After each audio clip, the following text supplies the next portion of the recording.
जय तो भारतम बंधु। आज डे 5 में हम प्रवेश करने वाले हैं महाजनपद काल में। लेकिन उससे पहले सबसे पहले चंद्रयान 3 की सफलता पर अनेक शुभकामनाओं के बाद मेरी तरफ से भी एक हार्दिक शुभकामना, बधाई। कल की संध्या बेला हम सबके लिए एक हर्ष की बेला थी, गर्व का वो क्षण था, समय था, और साथ ही एक बहुत ही बड़ी समस्या का समाधान भी कल हो गया। क्या समस्या थी? तो ऐसा है कि भाई धरती हमारी माता है और चंदा हमारे मामा हैं। इस तरह से धरती माता कि भाई हुए चंदा मामा, तभी तो हमारे मामा हैं।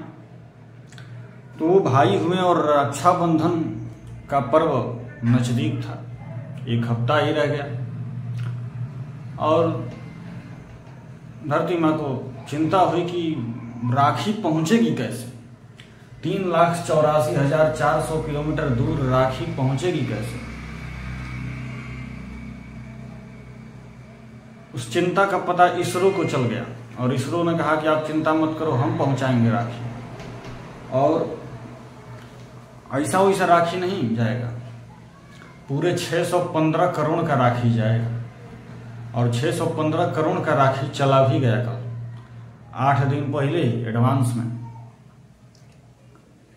ये चिंता की खबर इसरो को भी लगी थी, इसलिए इसरो भी भेजा था अपना लूना 25, और हम तो बस 615 करोड़ का राखी भेजे थे।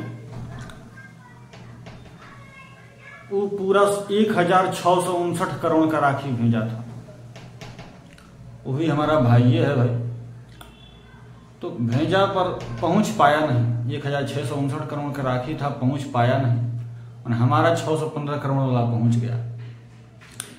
तो इस समस्या का समाधान हो गया। 3,84,400 किलोमीटर दूरी पर रक्षाबंधन के पर्व से 8 दिन पहले ही राखी पहुंच गई चंदा मामा के पास।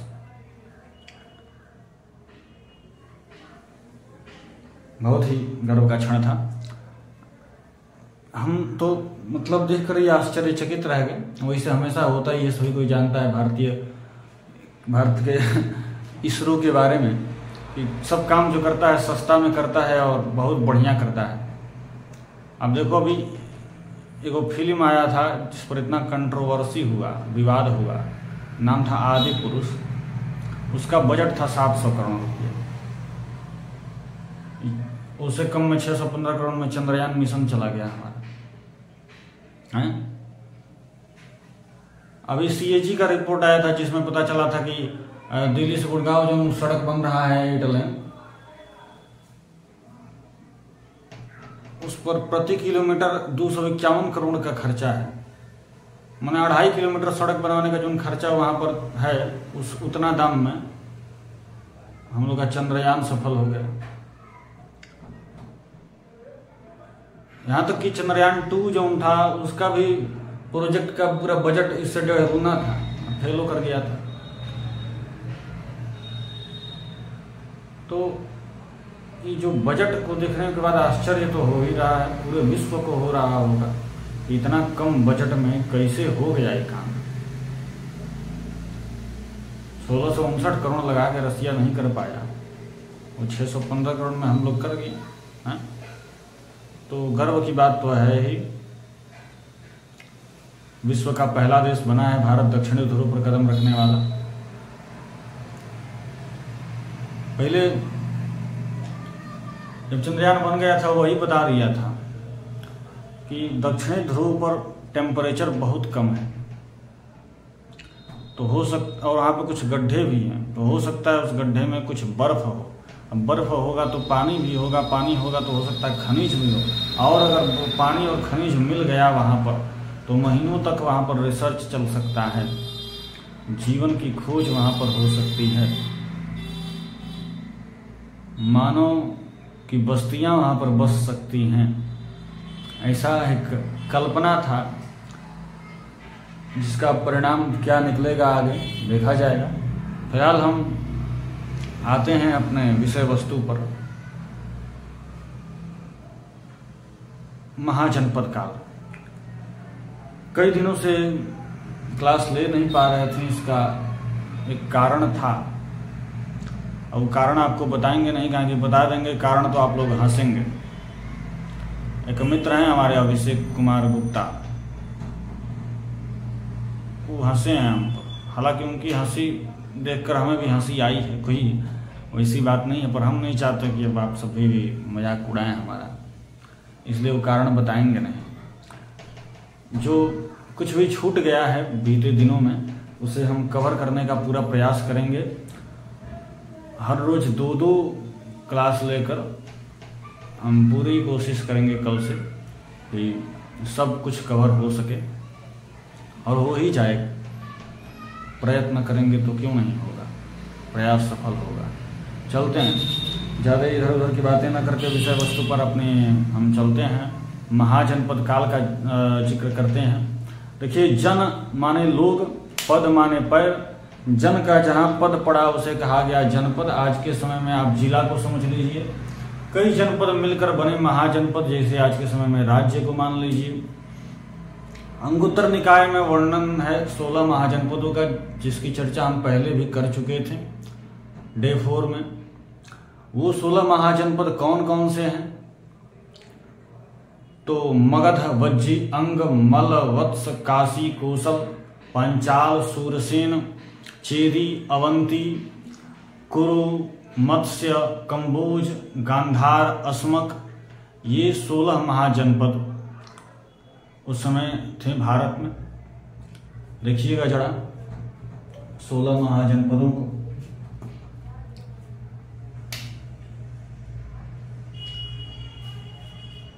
क्या था? मगध,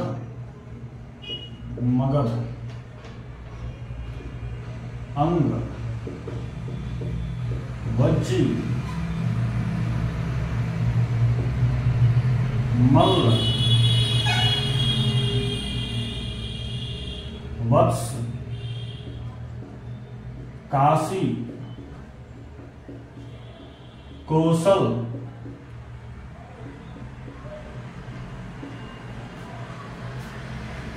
पंचाल, सूरसेन,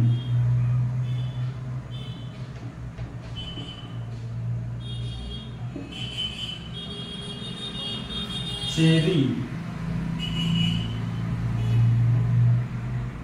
और 3, 3, 6, 3, 9, 10, अवंती,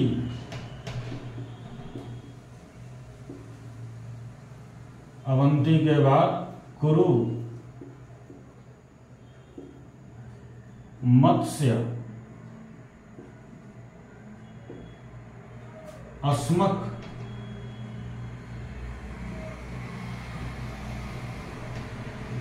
अस्मक के बाद कंबोज और गांधार। ये हो गए 16 महाजनपद।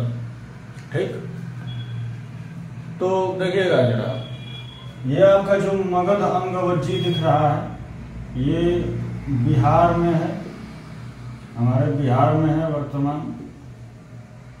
इसमें मगध का थोड़ा सा हिस्सा और अंग का कुछ हिस्सा झारखंड में भी पड़ता है। झारखंड भी तो पहले बिहार में था, तो बिहार में मान लेते हैं तीनों को। वज्जी वही वैशाली, इसकी राजधानी, लिच्छवी भी कहते हैं। अब ये जो मल्ल है, मल्ल, वत्स, काशी, कौशल, पांचाल, सूरसेन और चेदी, ये 6 महाजनपद हमारे उत्तर प्रदेश में पड़ते हैं। कहाँ पड़ते हैं? उत्तर प्रदेश में, यूपी लिखते हैं। ठीक, इसमें जो चेदी है, इसका कुछ हिस्सा मध्य प्रदेश में भी पड़ता है, एमपी में भी पड़ता है इसका कुछ हिस्सा, चेदी का। तो चेदी का कुछ हिस्सा एमपी में भी पड़ता है। बाकी ये 6 महाजनपद यूपी में है। अवंती जो है ये एमपी में है, मध्य प्रदेश में है। अवंती मध्य प्रदेश में। और कुरु आप जान ही रहे हैं, कुरुवंश हस्तिनापुर का, इंद्रप्रस्थ, हस्तिनापुर, पांडव, कौरव, ये सब कथा आप जानते हैं। वही दिल्ली का इलाका, दिल्ली हरियाणा वाला सब क्षेत्र कुरु महाजनपद था। तो इसको मेन मुख्यतः दिल्ली ही मानते हैं, इसको दिल्ली लिख देते हैं। और मत्स्य जो है, मत्स्य यही विराट नगर जहाँ पर पांडवों ने अज्ञातवास में शरण लिया था,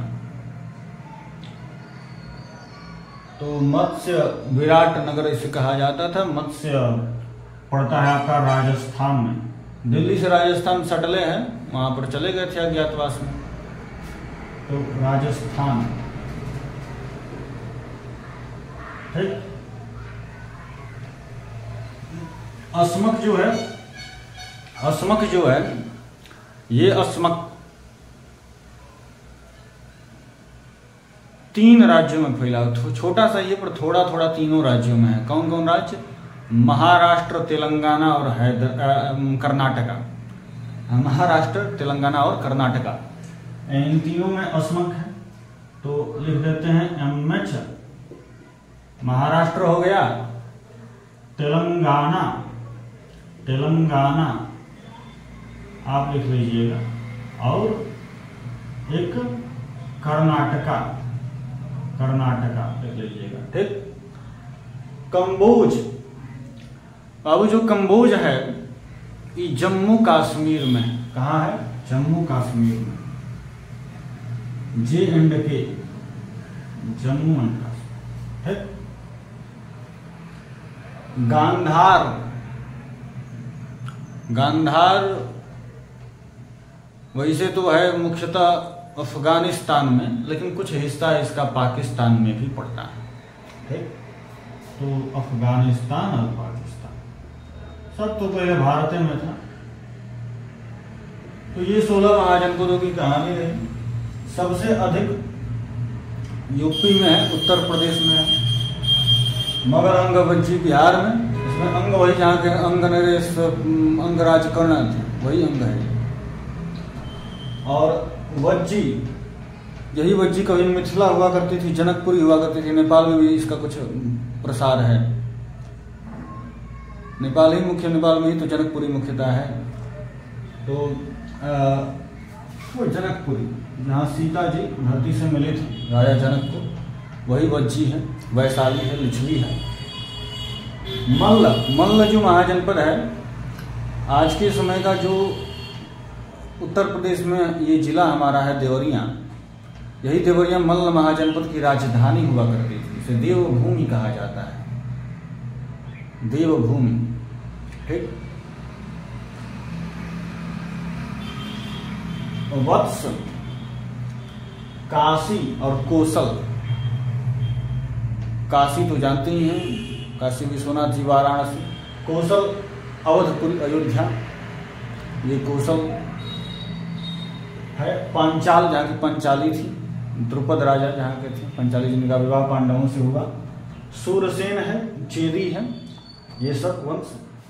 सूरसेन यही मथुरा, मथुरा की राजा सूरसेन थे, जो कृष्ण जी के नाना जी थे, तो उन्हीं के नाम पर सूरसेन पड़ गया है, मथुरा ही है।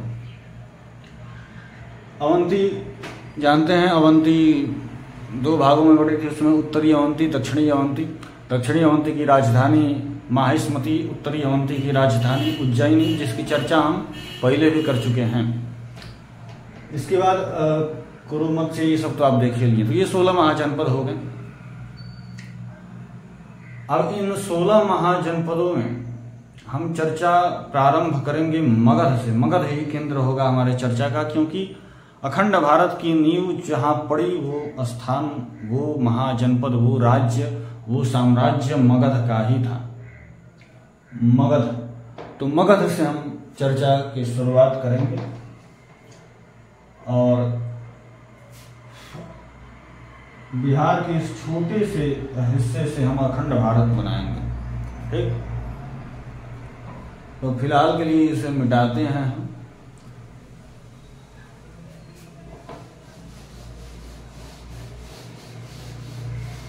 इन 16 महाजनपदों का नाम याद करने की आवश्यकता आपको नहीं है एनडीए परीक्षा की दृष्टि से, क्योंकि पूछा जाता है नहीं।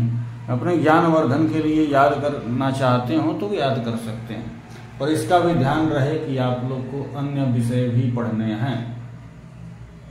ज़्यादा दिमाग में भरेंगे तो फिर गड़बड़ा जाएगा, हैंग करने लगेगा। तो जिसको हम महत्वपूर्ण कहें उसको दिमाग में रख लीजिए, अब बाकी को इसे सुनते रहिए।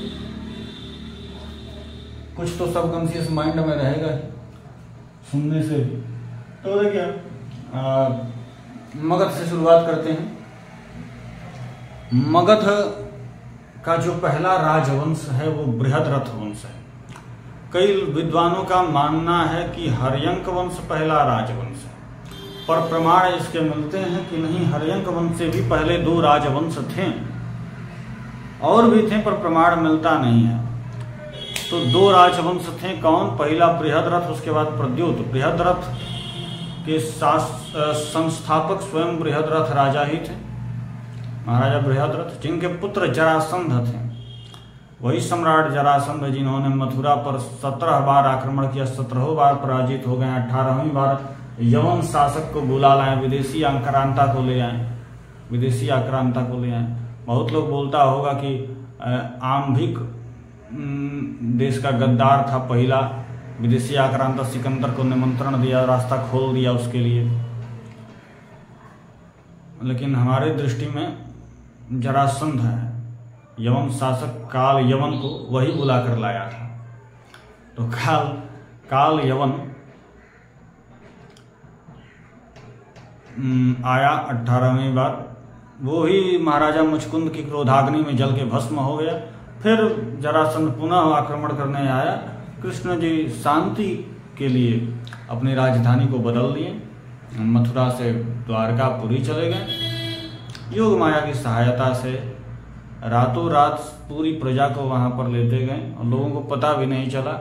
उन्हें लगा कि जैसे हम अपने जन्म से ही यहीं पर रहते ही हैं, यही जन्मभूमि, ऐसा उन्हें प्रतीत हुआ। उसी जरासंध का अंत में भीमसेन द्वारा अंत हुआ द्वंद्व युद्ध में। ये जरासंध की कहानी। जरासंध तो बृहद्रथ वंश के बाद जो दूसरा वंश आता है वो प्रद्योत वंश आता है। प्रद्योत वंश वास्तव में मुख्यतः अवंती का राजवंश था, पर इन्होंने मगध को भी जीत लिया था। राजा प्रद्योत इसके संस्थापक थे। इसके अंतिम शासक थे वर्तिवर्धन। कौन थे? वर्तिवर्धन। देखिएगा, प्रद्योत वंश के अंतिम शासक कहीं आपको सुनने को नहीं मिलेगा, बहुत कम जगह ही मिलेगा। ये लोग ये ब्लैक मार्कर से लिखते हैं, ब्लू मार्कर थोड़ा कम चल रहा है। वर्तिवर्धन, तो वर्तिवर्धन, हाँ अब दमदार चल रहा है। वर्तिवर्धन, तो वर्तिवर्धन जो है ये अंतिम शासक थे। जब इनका शासनकाल चल रहा था उसी समय एक और छोटे से शासक थे मगध में ही, जिन्होंने अपना एक छोटा सा शासन स्थापित किया था। नाम था हर्यंक। क्या नाम था? हर्यंक। थोड़ा बहुत अंग्रेजी भी लिख लें। अब चंद्रयान 3 के उपलब्धि पर मोदी जी नहीं देखें, साउथ अफ्रीका से अंग्रेजी भी बीच में बोलने लगे हैं। तो यत्र क्या कहते हैं, यत राजा तथा प्रजा। तो हर्यंक आप लोग कहेंगे कि वो राजा थोड़े नहीं है, वो तो प्रजा के सेवक हैं। प्रजा उनको वोट देती है तब जीतते हैं। कहने का है, बिल्कुल कहने का है, आप समझ सकते हैं। नाम का सब डेमोक्रेसी है, लगी है पूरे। आप देखिएगा पूरे संसार में इस समय हम दावे के साथ कह सकते हैं कि सबसे अगर कहीं ज़्यादा आपको स्वतंत्रता है तो वो भारत में ही है। लेकिन ये लोग नेता लोग एक बार शासन में आ जाए तो फिर छोड़ता थोड़े नहीं है। 75 प्लस हो गए, बहनों डटे हैं। वैसे भी लगता नहीं है उनको देखकर कि मतलब इतने ज़्यादा उम्र के उनकी आवाज़ को सुनकर ना उत्साह में बोलते हैं। अभी भी ताकत इतनी शरीर में है कोई कह नहीं सकता है इतना उम्र होगा इनका। खैर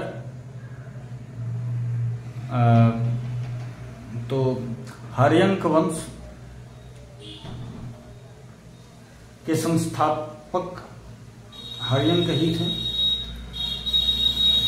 प्रद्युत वंश के बाद हर्यंक वंश आता है। बहुत लोग बोलते हैं बिंबिसार इसके संस्थापक थे, लेकिन आप जरा देखिए हर्यंक ने एक छोटा सा अपना शासन स्थापित किया। जैसे मान लीजिए कि राज्य में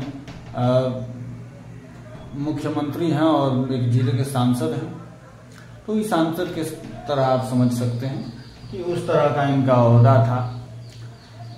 स्वप्न था इनका मगध की राजगद्दी पर बैठने का। 566 बीसी में ये अपना राजवंश स्थापित करने का सपना लेकर चले,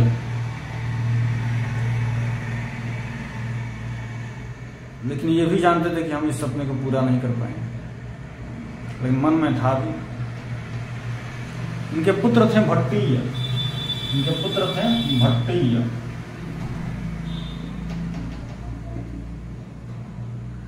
कौन थे? भट्टीय। अब अंग्रेजी खाली रटने वाला सब बोल रहे होगा इसको भट्टीया, भट्टीया। भट्टीय ये नाम था।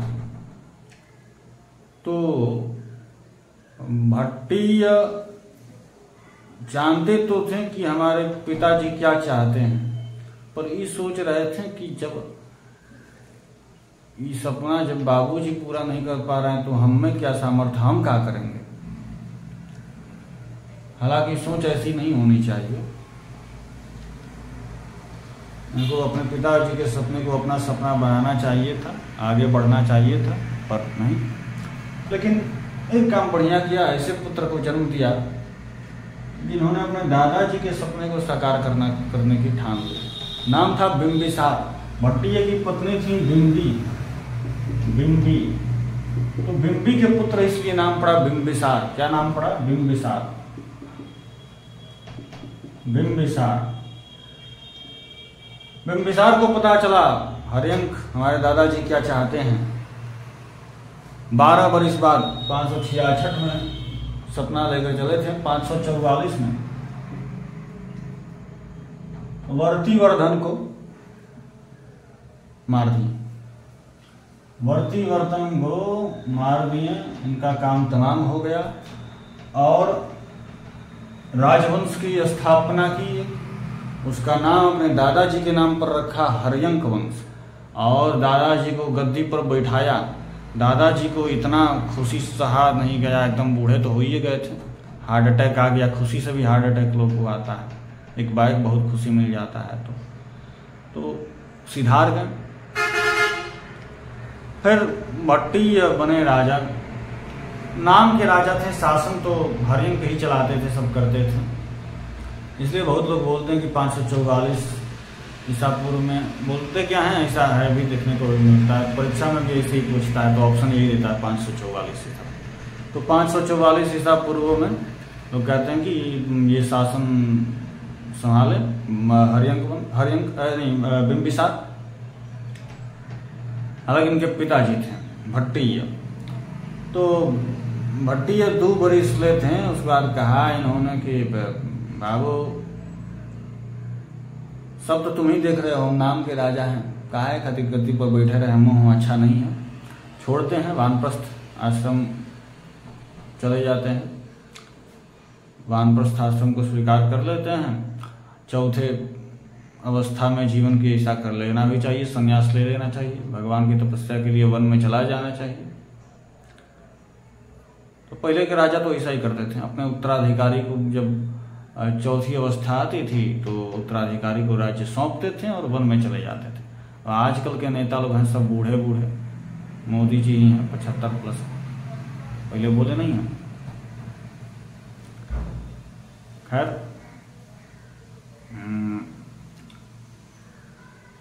हमको लगता है ना, जैसे भगवान बोलते हैं कि पहले तो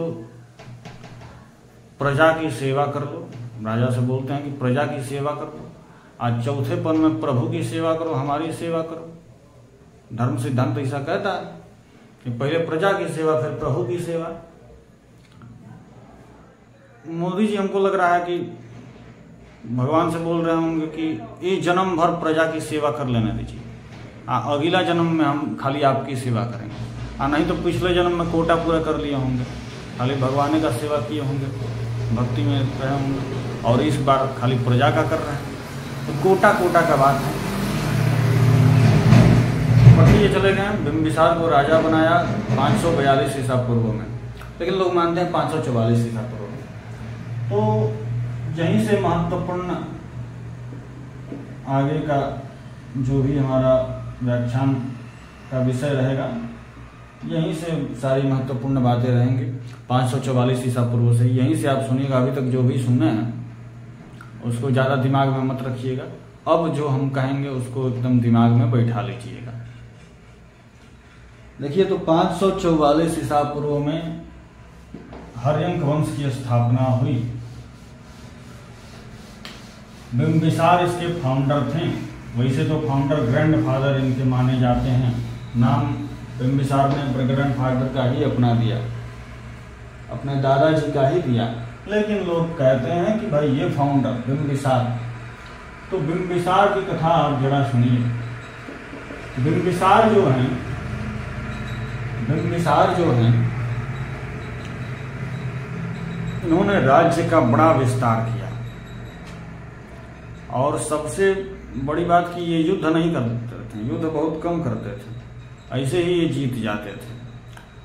बहुत तरकीब था इनके पास, वैवाहिक संबंध स्थापित कर लिए, जिन राज्यों को जीत नहीं सकते थे उनसे, और जहां वैवाहिक संबंध स्थापित होने का कोई ऐसा चांस नहीं दिखाई देता था, वहां पर मित्रता बना लेते थे, किसी न किसी उपाय लगाकर, कोनो न कोनो उपाय लगाकर वहां से मैत्री संबंध स्थापित कर लेते थे। इतिहासकारों का मानना है कि इनकी 500 रानियां थी, 500 रानियां थी, ठीक, 500 रानी। इसमें जो इनके प्रमुख विवाह है उसमें आता है लिच्छवी की राजकुमारी चेल्लना, लिच्छवी माने वज्जी, राजधानी वैशाली, लिच्छवी।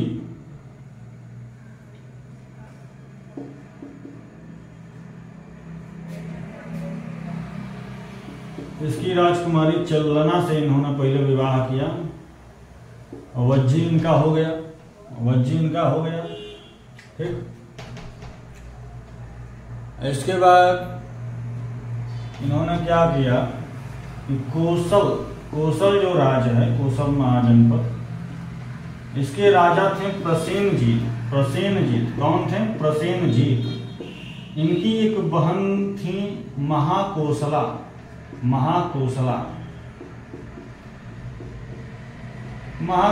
से इन्होंने विवाह कर लिया, तो कौशल भी इनका हो गया, साथ ही साथ काशी भी हो गया, क्योंकि प्रसेनजीत ने काशी पर भी अपना अधिकार कर लिया था, प्रतापी राजा थे प्रसेनजीत। तो यहाँ पर वज्जी आ गया इनका, और यहाँ पर काशी कौशल आ गया, ठीक। अंग पर तो आक्रमण करके इन्होंने अंग को जीत लिया, अंग को इन्होंने जीता था अपने बाहुबल से, ठीक, अपने सैन्य बल से। तो अंग को इन्होंने जीता, वज्जी को ऐसे ही, काशी कौशल ऐसे ही। मुद्र देश है, मुद्र देश जो है ये वर्तमान में पंजाब जो है उसको मुद्र देश उस समय कहा जाता था। हालांकि ये महाजनपदों की सूची में नहीं आता है, फिर भी एक यहाँ पर एक शासन था, एक राजवंश का, पंजाब का ये हिस्सा। यहाँ की राजकुमारी क्षेमा से इन्होंने विवाह कर लिया, और पंजाब भी इनका हो गया, क्षेमा, ठीक। अब देखिए, उस समय अवंती में, दक्षिणी अवंती में माहिष्मती के राजा चंद्रप्रद्योत, जिन्होंने उत्तरी अवंती पर भी अपना अधिकार कर लिया था, जिनका पूरा अवंती हो गया था, उन पर विजय प्राप्त करना इन्हें असंभव लग रहा था और वहां पर ये वैवाहिक संबंध भी स्थापित कर नहीं सकते थे। ऐसा कोई वहां पर चांस था नहीं, ऐसी राजकुमारी वहां पर थी नहीं जिससे ये विवाह करें। तो अब करें क्या, उसको कैसे अपने बस में करें? तो एक बार भगवान ने साथ दे दिया इनका। चंद्रप्रद्योत जो थे वो बड़े बीमार हो गए, और बीमार हो गए, पूरे राज्य के वैद्य लग गए, उनका उपचार नहीं कर सके, वो स्वस्थ नहीं हुए। बहुत उपचार किया पर स्वस्थ हुए नहीं। तो उस समय पूरे भारतवर्ष के सर्वश्रेष्ठ वैद्य जो प्रसिद्ध थे, जीवक, क्या नाम था? जीवक। ये जीवक बिंबिसार के ही पुत्र थे और मगध के राजवैद्य थे। बिंबिसार के पुत्र कैसे? जब लिच्छवी की राजकुमारी चल्लना से ब्याह करने गए थे, तो वहीं पर एक गणिका इन्हें दिखाई दी, एक नर्तकी दिखाई दी। नाम था आम्रपाली। बहुत रूपवती, बहुत सौंदर्य की मूर्त इनके लिए पसंद आ गई, तो उसको भी उठा लिया साथे में और उससे विवाह कर लिया, आम्रपाली से। उस गणिका से इन्होंने विवाह कर लिया, आम्रपाली। उसी आम्रपाली के पुत्र हुए जीवक। उसी आम्रपाली से जीवक उत्पन्न हुए। जीवक राजवैद्य बने। जीवक को कहा बिंबिसार ने, बेटा अवंती जाओ, चंद्रप्रद्योत का उपचार करो। ये भेज दिए अवंती, एमपी में। चंद्रप्रद्योत का इलाज किया, चंद्रप्रद्योत स्वस्थ हो गए, बड़े प्रसन्न हुए और मित्रता कर ली। चंद्रप्रद्योत ने मित्रता कर ली, और जैसे ही चंद्रप्रद्योत ने मित्रता की, अब तो अवंती भी इनका, एमपी भी इनका, अवंती इनका। देखते जाइए कैसे कैसे सब राज्य को हथ जाएंगे, किसी से भय नहीं। अवंती इनका, काशी इनका, कौशल इनका, वज्जी इनका, अंग इनका, मुद्र देश इनका। और जैसे इन्होंने चंद्रप्रद्योत से मैत्री संबंध स्थापित किया, उसी प्रकार युक्ति से इन्होंने सिंध और गांधार से भी अपने मैत्री संबंध बनाए। सिंध और गांधार से, ठीक।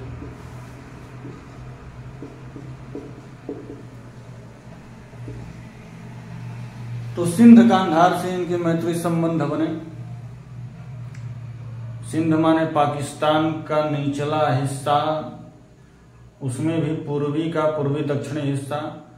हम शायद डे 2 या डे 3 की क्लास में मैथ में आपको दिखाए भी थे बढ़िया से, जब मेसोपोटामिया का बता रहे थे, दूसरे कक्षा में बताए थे, मेसोपोटामिया के बारे में जब बता रहे थे, तो डायरेक्शन दिखाते दिखाते वहां पर ले जा रहे थे। तुर्की, ईरान के आसपास के, ईरान इराक के क्षेत्र में टिब्रिस और यूफ्रेटिस नदी के बारे में जब बता रहे थे, तो साथ में इसका भी जिक्र हुआ था, सिंध गांधार का भी आपने देखा होगा। तो सिंध पूर्वी दक्षिण का हिस्सा पाकिस्तान का, वो भी इनका। गांधार अफगानिस्तान का भी एक उत्तर का एक बहुत बड़ा हिस्सा इनका हो गया। तो अब अफगानिस्तान भी इनका, पाकिस्तान भी इनका, वहां तक पहुंच गया भारत। हाँ, तो ये सब बिंबिसार का, अंग को तो जीत ही लिया था।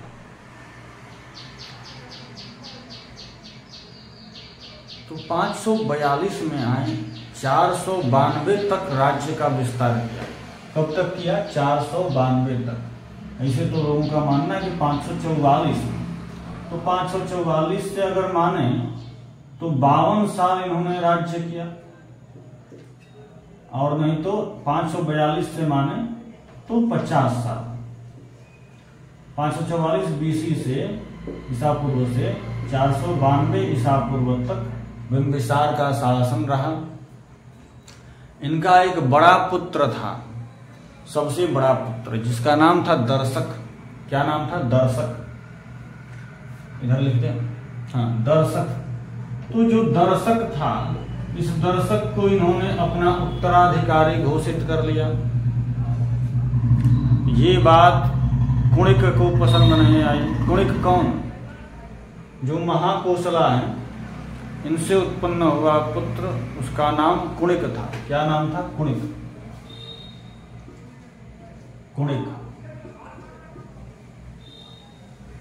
कुणिक को ये बात पसंद आई नहीं। अंगराज जीतने के बाद बिंबिसार ने कुणिक को वहां का उपराजा बनाया था, माने शासन इनको सौंप दिया था वहां का पूरा, कुणिक को। तो कुणिक अंग के उपराजा थे। अंग के उपराजा थे। क्या थे? उपराजा। ठीक। इनको बात पसंद आई नहीं कि हमारे होते हुए, क्योंकि योग्य भी थे, हमारे होते हुए दर्शक को उत्तराधिकारी बना दिया। क्या हुआ? तो वो बड़ा भाई, इनको उकसाने का काम किया था देवव्रत ने। देवव्रत महात्मा बुद्ध का विरोधी था। बिंबिसार महात्मा बुद्ध के बड़े अनुयायी थे, उनके समर्थक थे, उनके मित्र भी थे। तो शत्रु का मित्र शत्रु होता है, इस भाव से प्रेरित होकर देवव्रत ने कुणिक के मन में बचपन से ही वैर भाव, ईर्ष्या भाव भर दिया था। ठीक उसी प्रकार जिस तरह से गंधार नरेश शकुनी ने कौरवों के मन में पांडवों के प्रति वैर भाव भरा था, क्योंकि उसे केवल हस्तिनापुर का विनाश चाहिए था, क्योंकि हस्तिनापुर को वो अपना शत्रु मानता था, क्योंकि हस्तिनापुर के ही कारण नेत्र होते हुए भी उसकी बहन गांधारी जीवन भर नेत्रहीन ही रही, मतलब नेत्रहीन का ही जीवन जिया उन्होंने, आंखों पर पट्टी बांध ली। क्योंकि हस्तिनापुर से भीष्म पितामह गए थे धृतराष्ट्र के रिश्ते के लिए, गांधार नरेश जो गांधारी के पिता थे वो मना नहीं कर पाए उनके भय से। गांधारी परम सती पतिव्रता नारी, उन्होंने कहा कि हमारे पति इस दुनिया को अपनी आंखों से देखे नहीं और हम देखते रहें, ये कैसे हो सकता है। आंखों पर पट्टी बांध ली। ये बात पसंद नहीं आई शकुनी को। शकुनी के मन में ऐसे ही पहले ही से क्रोध था, एक अंधे से विवाह करा दिया, उसके बाद से बहन भी अंधे का जीवन यापन करे। तो शकुनी ने उसी समय प्रण ले लिया कि हस्तिनापुर का विनाश करेंगे, सर्वनाश करेंगे। कौरवों को भड़काने लगा पांडवों के प्रति, महाभारत का युद्ध करवा दिया, कुरुवंश का सर्वनाश करा दिया। उसी प्रकार देवव्रत भी कुणिक को भड़काता रहा और जब दर्शक को उत्तराधिकारी घोषित किया, इस तरह युधिष्ठिर को उत्तराधिकारी घोषित किया गया था, युवराज घोषित किया गया, इसका तो खून खौल उठा। आगे दुर्योधन को बहुत अच्छा हम मानेंगे कि उसने अपने पिता धृतराष्ट्र का वध नहीं किया, और करता भी क्यों, वो तो भाई पुत्र मोह में थे ही, पहले से वो जानता ही था कि हमारे बस में है पिताजी। पर यहाँ पर तो ऐसा कोनो किस्सा नहीं था। हाँ, हालांकि मोह बिंबिसार का भी अजात शत्रु के प्रति बहुत था। अजात शत्रु अब बोल दिए, आप कहेंगे अभी तक कुणिक बोल रहे थे, अब अजात शत्रु। कुणिक का ही नाम आगे चल के अजात शत्रु पड़ा। कुणिक का ही नाम आगे चल के अजात शत्रु पड़ा, लिख देते हैं। कुणिक का ही नाम आगे चल के अजात शत्रु पड़ा। कुणिक इज इक्वल टू अजात शत्रु। देवव्रत के उकसाने पर अजात शत्रु ने अपने पिता बिंबिसार की हत्या कर दी और पितृहंता बन गया, जिसे पितृहंता के नाम से जाना जाता है। इसकी उपाधि प्रसिद्ध है पितृहंता के नाम से। हालांकि बाद में इसको पश्चाताप हुआ, प्रायश्चित इसने किया। क्या प्रायश्चित करेगा? वैसे दंड तो इसको मिलना था, जो किया था वैसा दंड इसको, जैसी करनी वैसी भरनी, और मिला भी। आगे चर्चा करेंगे हम उसकी, लेकिन फिलहाल अजातशत्रु ने वध कर दिया बिंबिसार का, खुद राजा बन गया। अब ये राजा जैसे ही बना,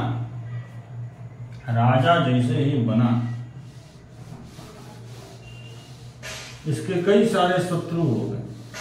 अब जहां जहां भी ब्याह किया था बिंबिसार, अब सबका जमाई राजा था भाई, तो जमाई राजा को मार दिया तो भले ही वो भांजा था तो शत्रु हो गए, क्योंकि भांजे तो बहुत थे, जब 500 रानियां थी तो भांजे भी बहुत होंगे। लेकिन भाई जमाई राजा तो एक ही थे, जमाई राजा तो एक ही थे, और सब क्रोधित हो गए और शत्रु बन गए सब, अजात शत्रु के शत्रु। और इनाम का रखा है अजात शत्रु जिसका कोई शत्रु नहीं, और सब इसके शत्रुए भरम पड़े थे। सबसे पहले लिच्छवी ने कहा, चिल्लाना चली गई लिच्छवी बच्ची, उसने कहा कि हम आक्रमण करेंगे अजात शत्रु पर, मगध पर। अजात शत्रु ने कहा, बिंबिसार हमारे पिताजी जीत नहीं पाए, इसका मतलब ये नहीं कि हम भी नहीं जीत पाएंगे। अपने खुफिया गुप्तचर वर्षकार की सहायता से, वर्षकार की सहायता से, वर्षकार की सहायता से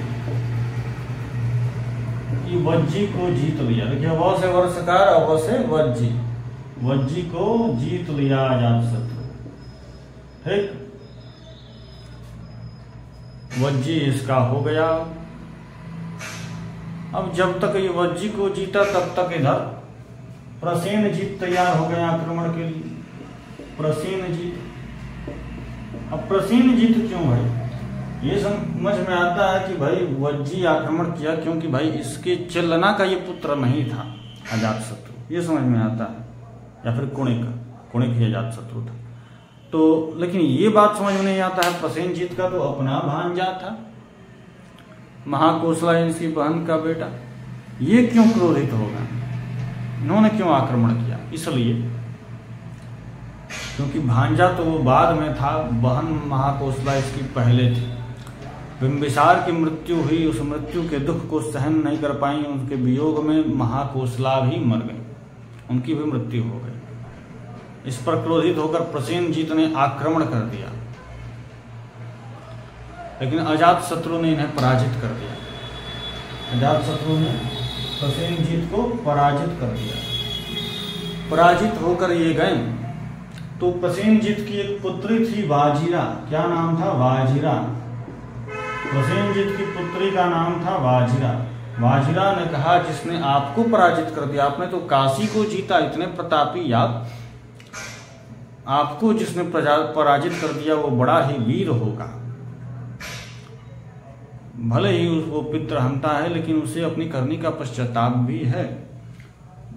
अपने जब गलती का आभास हुआ अजात शत्रु को, तो वो बुद्ध के शरण में वो फिर चला गया, बुद्ध की शरण में चला गया, देवव्रत को ठुकरा दिया। और बुद्ध ने कहा कि भाई पश्चाताप तुम्हें है, पश्चाताप से बड़ा कोई प्रायश्चित होता नहीं, लेकिन जो गलती की हो उसका दंड तो तुम्हें भुगतना पड़ेगा, वो विधाता देगा तुम्हें। तो वाजिरा ये सब रहस्य जानती थी कि नहीं, उसको पश्चाताप है, कि वो अच्छा आदमी बन सकता है।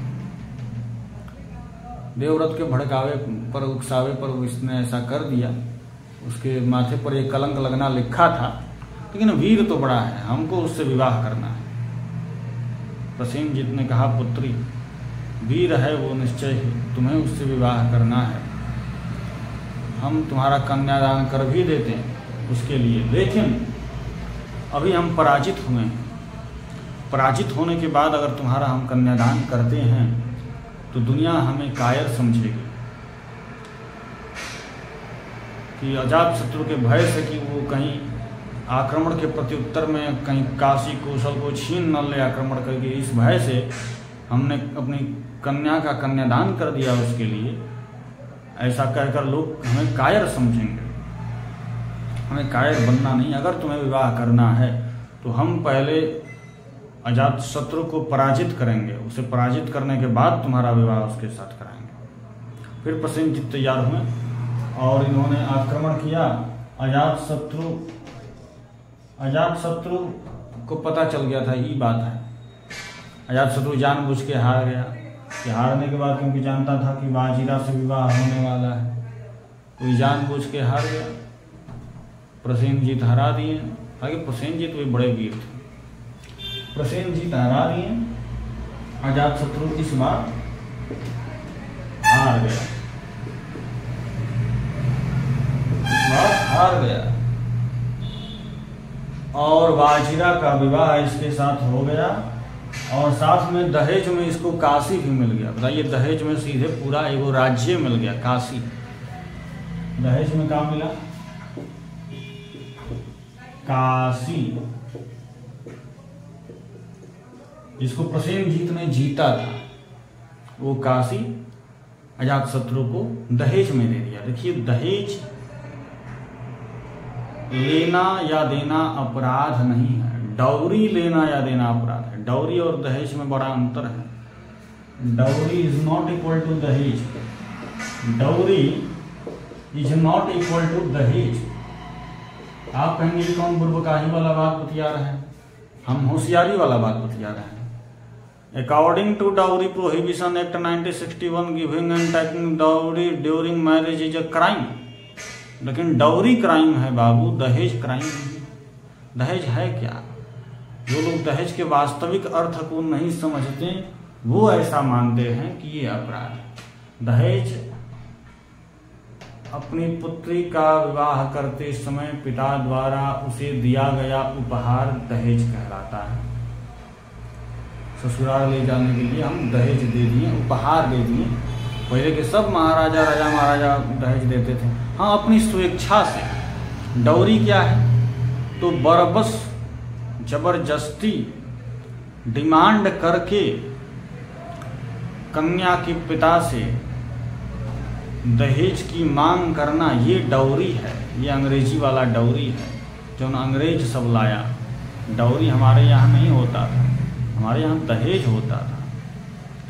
अपनी स्वेच्छा से, अपनी खुशी से, अपनी प्रसन्नता से पिता अपनी कन्या के साथ उपहार भेजता था ससुराल में, वो सब दहेज का। पहले के राजा महाराजा, राजा जनक सीता जी के साथ सहस्रों हाथी, घोड़े, मणि, माणिक, रत्न कितने सारे उन्होंने भेजे, कितनी सैकड़ों दासियों को भेजा।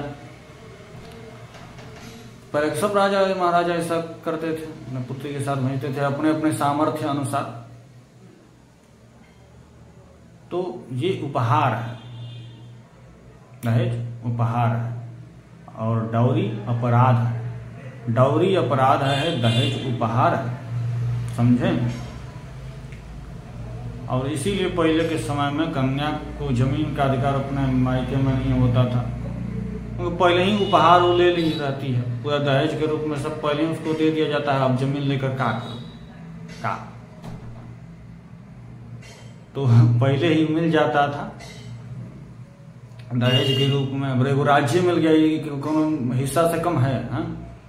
भाई प्रसेनजीत हैं, भाई खुद दे दिया राज्य दहेज में। नहीं, क्या कहते हैं, प्रसेनजीत महाकोसला का भाई था ना, तो ये अपने वाजिरा को दहेज में दे दिया, वाजिरा के साथ दहेज में दे दिया अजातशत्रु को काशी।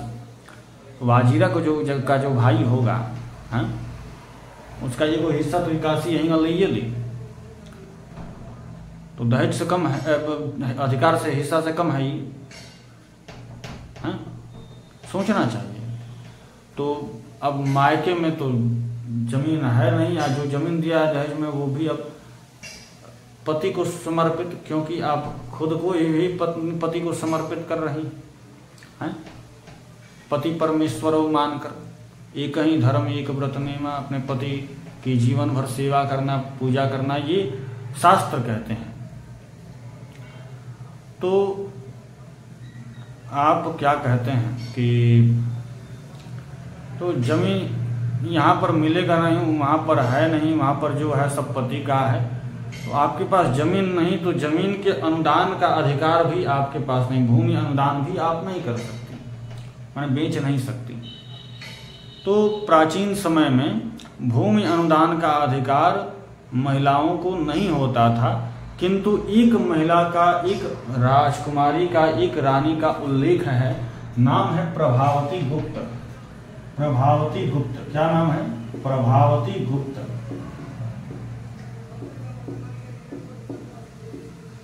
ये गुप्त वंश की राजकुमारी थी, हम गुप्त वंश बाद में पढ़ाएंगे आपको। गुप्त वंश की राजकुमारी थी प्रभावती गुप्त।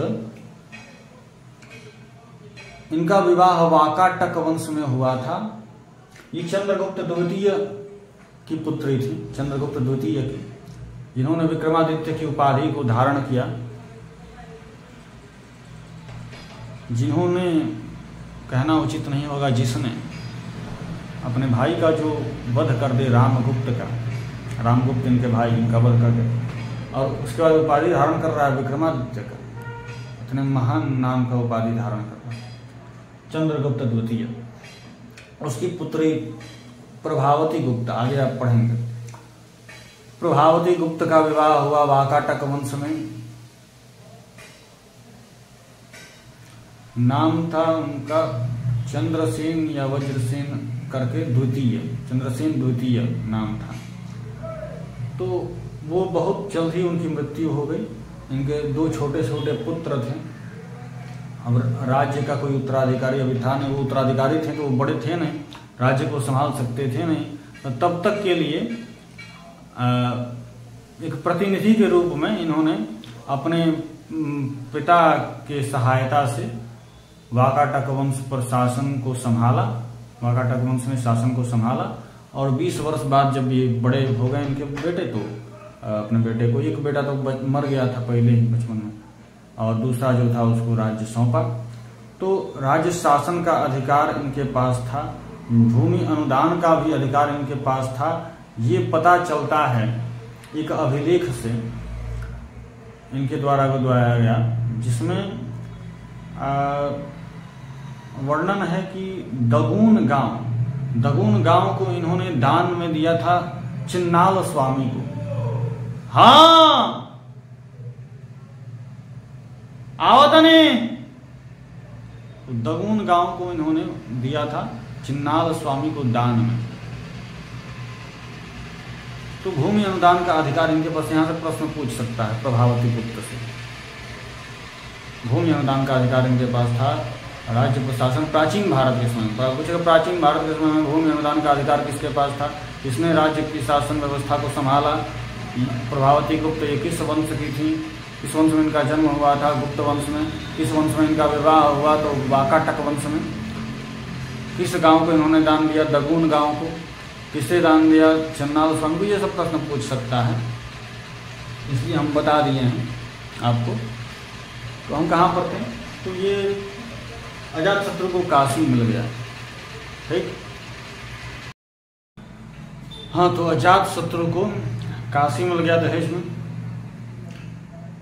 वज्जी को इन्होंने जीत ही लिया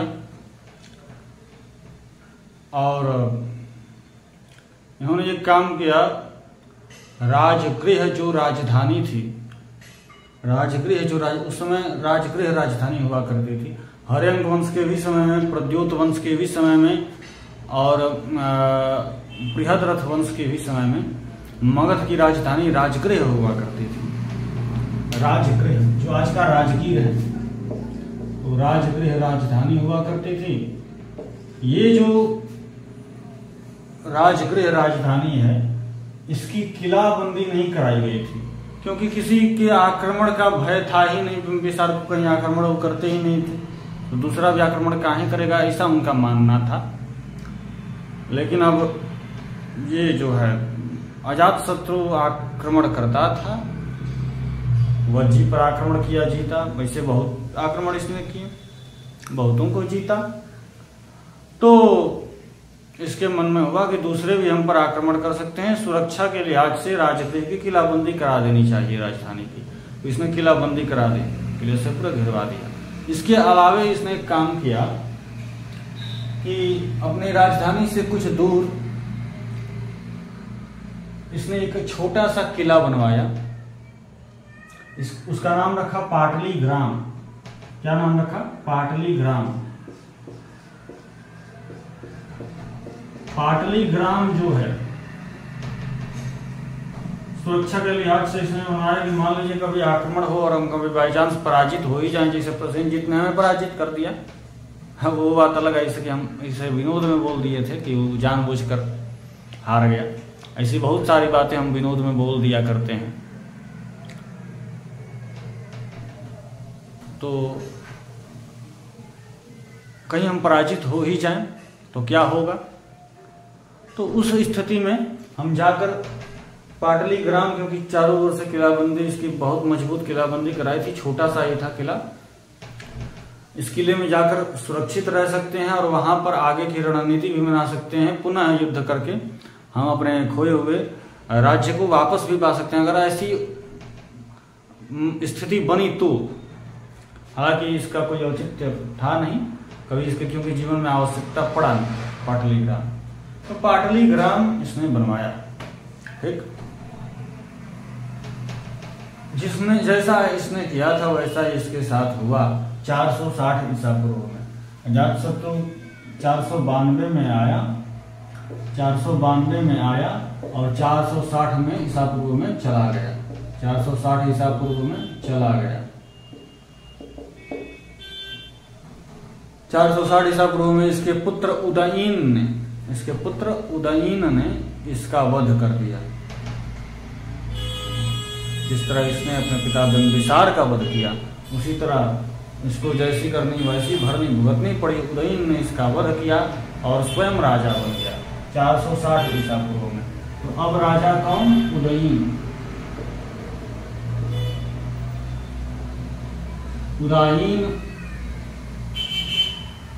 उदयीन अब बन गया राजा। उदयीन अब बन गया राजा। तो इसे मिटा देते हैं। उदयीन महाशय आ रहे हैं, उनके लिए साफ सुथरा जगह चाहिए, मार्ग साफ होना चाहिए, स्वच्छ होना चाहिए। उदयीन, तो उदयीन बने राजा।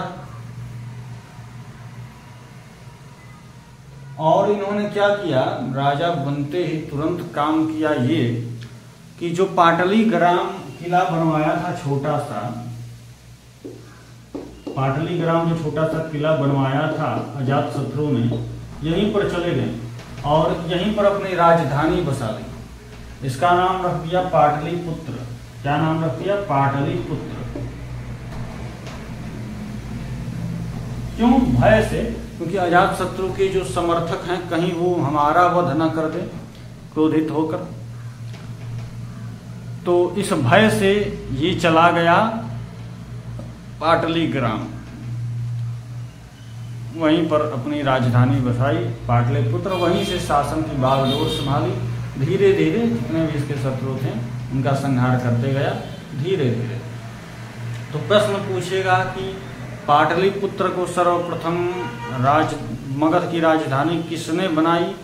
तो उदयीन ने। लेकिन एक बार एनडीए में प्रश्न पूछा था, जिसको हम पहले भी चर्चा जिसकी हम कर चुके थे पहले डे 1 के ही क्लास में, कि यही कि पाटलिपुत्र को मगध की राजधानी किसने घोषित की, किसने बनाई, किसने इस्टेब्लिश किया, स्थापना की पाटलिपुत्र की मगध की राजधानी के रूप में।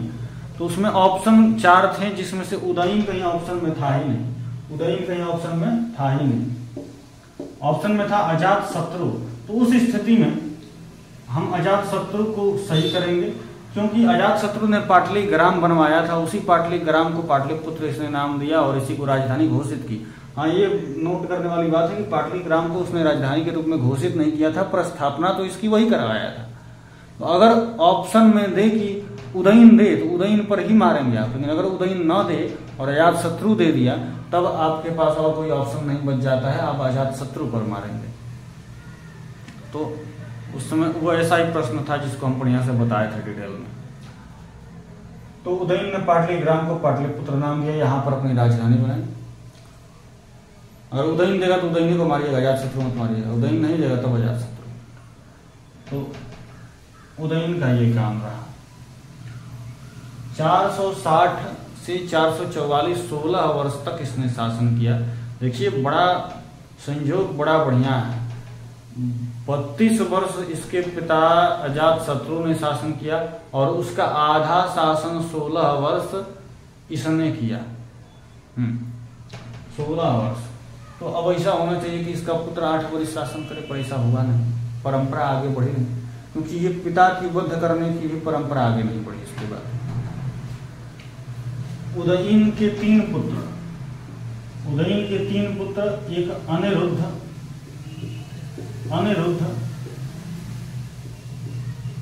एक मुंडा और एक नागदशक।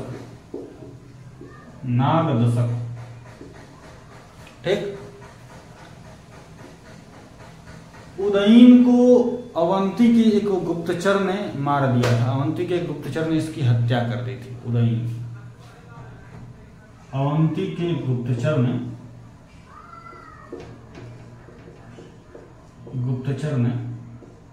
हत्या कर दी 444 ईसा पूर्व में।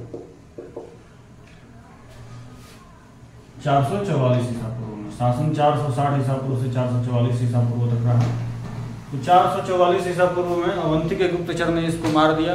इन्होंने देखा कि भाई अब परंपरा को आगे सब बढ़ा नहीं रहा है, अब नहीं मार रहा है, 3 बेटा है, तीनों को मैं कौनों नहीं मार रहा है, तो हम ही मारवा दें, तो मरवा दिया सब। फिर 444 में शासक बना अनिरुद्ध। इसके बाद 4 वर्ष बाद ये चला गया। 440 में आया मुंडा।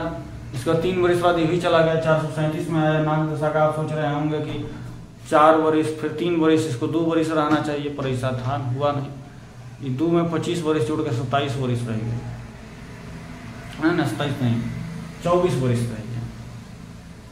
2 में प्लस 22 जोड़ दिया, 2 में 2 जोड़ दिया, 2 में 2 को 2 जोड़ दिया, 2 22 24 वर्ष इसका शासन रहा। 413 ईसा पूर्व तक। कुछ लोग कहते हैं 414, लेकिन जो अधिक सर्वमान्य है वो 413 ईसा पूर्व तक। तो नागदशक जो रहा वो 437 से, बहुत लोग बोलते हैं कि 444 से था ही, लेकिन 444 में अनिरुद्ध, 440 में मुंडा, 437 में नागदशक। तो 437 ईसा पूर्व में नागदशक रहा, 413 ईसा पूर्व तक रहा। बहुत ही अय्याश था, भोग विलास में हमेशा डूबे रहता था, सेना पर ध्यान नहीं देता था। इसके शासन में सेना कमजोर होने लगी, प्रजा में असंतोष फैल गया, एकदम सब आर्थिक व्यवस्था सब एकदम गुड़गोबर हो गई पूरी। अब ये सब देखकर जो सेनापति शिशुनाग थे, ये बहुत क्रोधित थे, बड़े ही क्रोधित थे। और ये अब पान कर लेता था सुरा का, जो दैत्यों का आहार है। सुरा, सोमरस देवताओं का आहार और सुरा दैत्यों का आहार। तो सुरा का पान कर लेता था, राक्षसों का पान। सोमरस तो भाई परम पवित्र पदार्थ है, बहुत पवित्र पदार्थ है। सोम यज्ञ होता है, सोमलता से वो निकलता है, चंद्रलता जिसको बोला जाता है। सोम का पर्यायवाची शब्द, चंद्र का पर्यायवाची शब्द एक सोम भी है। सोम को वनस्पतियों का राजा भी कहा जाता है। बहुत लंबी कथा है, कभी फिर सुनाएंगे, सही समय ये है नहीं, क्योंकि जल्दी से हमको सिलेबस कवर करना है। तो सोम रस तो देवताओं का आहार, वो यहाँ पर कहाँ मिले? सूरा का पान करता था, जिसके आज के समय में जिसको आप मदिरा कहते हैं। उस समय मदिरा होता नहीं था। मदिरा तो पहले, सबसे पहले मीठा शराब बिंदुसार मंगवाया था सीरिया नरेश से, आगे देखेंगे। तो सुरा का पान किया करता था और मस्त हो जाता था। उसके बाद से कहता था, साथियों, भाइयों बहनों, देखिए हम बहुत सुधरे हुए व्यक्ति हैं, आपको पता नहीं है, हमारे वंश में ये परंपरा है, पुत्र पिता की हत्या कर देता है। हमारे पितामह ने पर पितामह की हत्या की, हमारे पिताजी ने पितामह की हत्या की। तो उस परंपरा को आगे बढ़ाते हुए हमें भी उनकी हत्या करनी चाहिए थी, पर हमने ऐसा कुछ नहीं किया। ये प्रमाण है हमारे सज्जन होने का, और आप हमको अय्याश बोलते हो, हमको असज्जन बोलते हो, हमको दुर्जन बोलते हो। हम सज्जन हैं, हम सुधरे हुए। इस 24 वर्ष से सुनते सुनते शिशुनाग का माथा खराब हो गया था। एक दिन ऐसे ही बोला, गला काट दी। बोले कि इसी के अंदाज में समझाएं कि दुनिया बहुत बिगड़ी हुई है, इस दुनिया में बिगड़ा हुआ रहना बहुत जरूरी है, क्योंकि जो सुधर गया वो गया ऊपर भेज दी, ऊपर चले गए और शिशुनाग वंश की स्थापना की। ठीक उसी प्रकार जिस तरह से पंडित पुष्यमित्र शुंग ने मौर्य वंश के अंतिम शासक बृहद्रथ की हत्या की का वध किया। बृहद्रथ भी ऐसे ही कैरेक्टर का था, आगे हम बताएंगे। पंडित पुष्यमित्र शुंग तो बड़े महान व्यक्ति थे, उनके बारे में हम बताएंगे सब। विदेशी आक्रांताओं के एकदम उनके लिए काल थे, बताएंगे, पढ़ाएंगे आगे तो बताएंगे। तो नाग दशक कई तरह वो बृहद्रथ था। वो बृहद्रथ वंश के संस्थापक नहीं, वो दूसरे बृहद्रथ, वो तो बृहद्रथ वंश के संस्थापक थे। एक मौर्य वंश का अंतिम शासक था, उसका भी नाम बृहद्रथ था, जिसका वध शुंग ने किया, पंडित पुष्यमित्र शुंग ने, और शुंग वंश की स्थापना की। उसी प्रकार इधर शिशुनाग वंश की स्थापना की। सेनापति ये भी थे, वो भी सेनापति थे, आगे हम सब देखेंगे। तो शिशुनाग वंश की स्थापना हुई। कौन सा वंश आया? इसके बाद शिशुनाग वंश आया। तो शिशुनाग वंश की स्थापना हुई। इसको मिटाते हैं हम और शिशुनाग वंश को देखते हैं जरा। शिशुनाग वंश को देखते हैं। हाँ, एक बात बताना, नहीं ठीक। तो शिशुनाग वंश को देखें जरा। बुलेट मार्कर लाइए इधर जरा। शिशुनाग वंश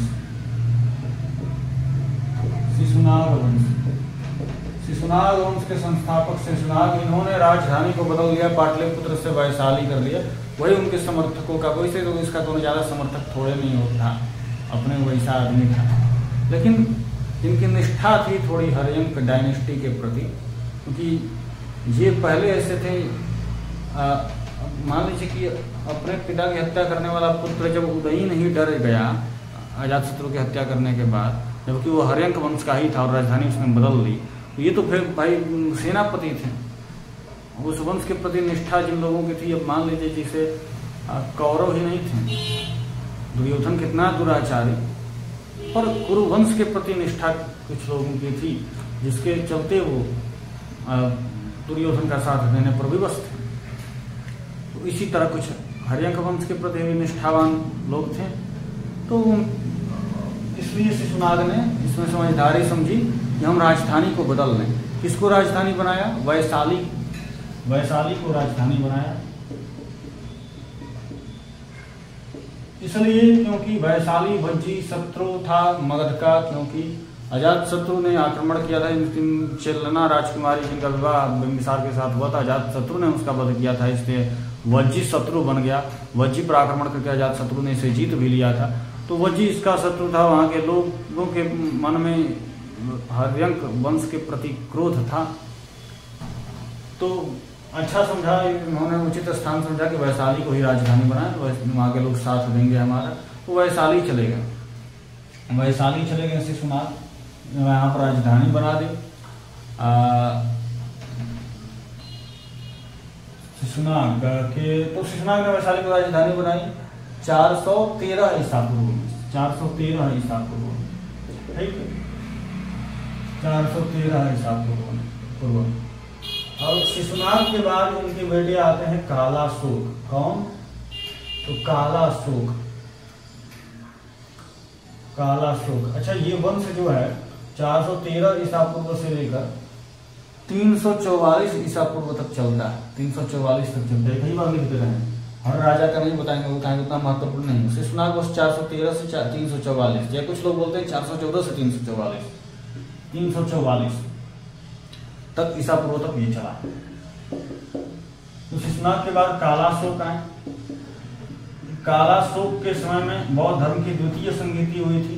प्रथम संगीति अजातशत्रु के समय में, हम शायद भूल गए होंगे, अजातशत्रु के समय में हुई थी प्रथम संगीति।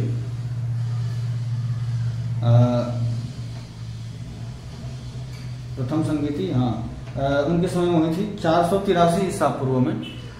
अजातशत्रु के समय में महाकश्यप उसके अध्यक्ष थे। पहले भी आपको बता चुके हैं चारों संगीतियों के बारे में। दूसरी संगीति कालाशोक के समय में हुई 383 ईसा पूर्व में, 100 वर्ष बाद।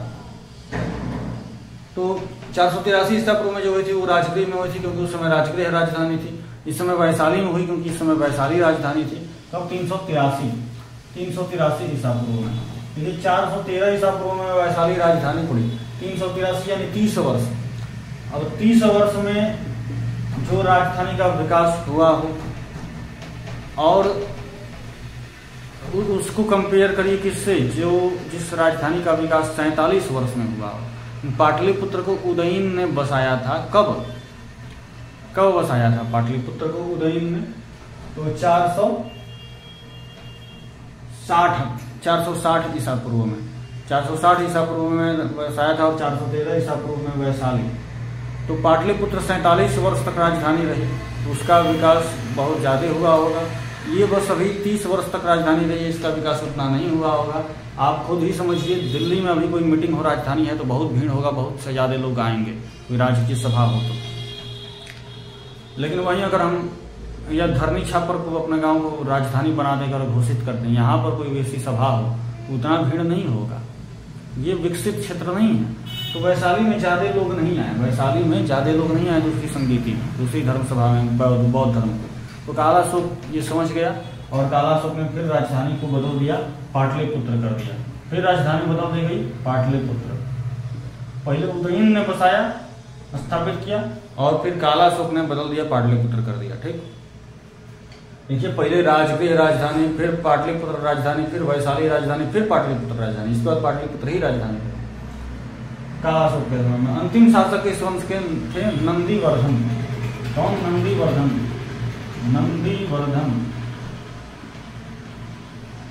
नंदीवर्धन का वध किया महापद्मनंद ने। महापद्मनंद नाई का काम करता था, दाढ़ी हजामत बना रहा था, गला काट दिया उसी समय, और नंद वंश की स्थापना की महापद्मनंद।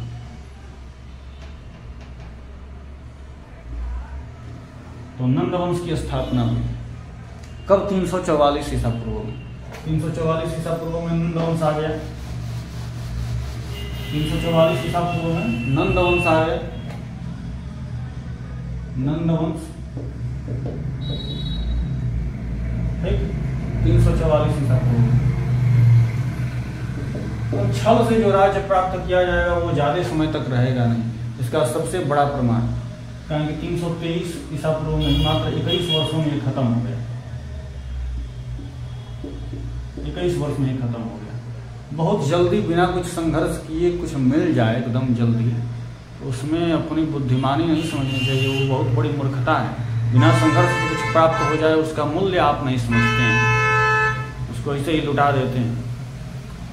संघर्ष करके जो धीरे धीरे आता है वो लंबे समय तक चलता है, जो बहुत जल्द प्राप्त होता है और छल से प्राप्त होता है उसका विनाश बहुत जल्द होता है। बहुत जल्द भगवत कृपा से प्राप्त हो जाए तो बहुत बढ़िया बात है, लेकिन छल से ये बहुत बुरी बात है। 323 ईसा पूर्व 21 वर्ष में खत्म हो गया। महापद्मनंद बहुत ही प्रतापी राजा था। सबसे पहले कलिंग पर आक्रमण करने वाला महापद्मनंद ही था। महापद्मनंद ही था। आगे लिख लीजिएगा, कलिंग पर सबसे पहले पूछेगा प्रश्न, आक्रमण किसने किया?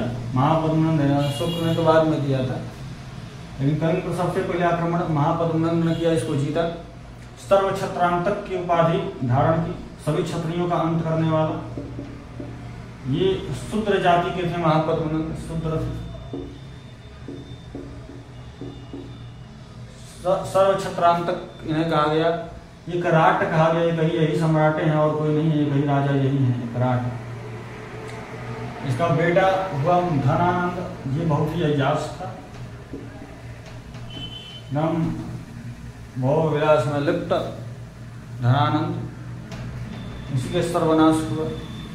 इसी के समय में सिकंदर की सेना आ गई थी आक्रमण कर।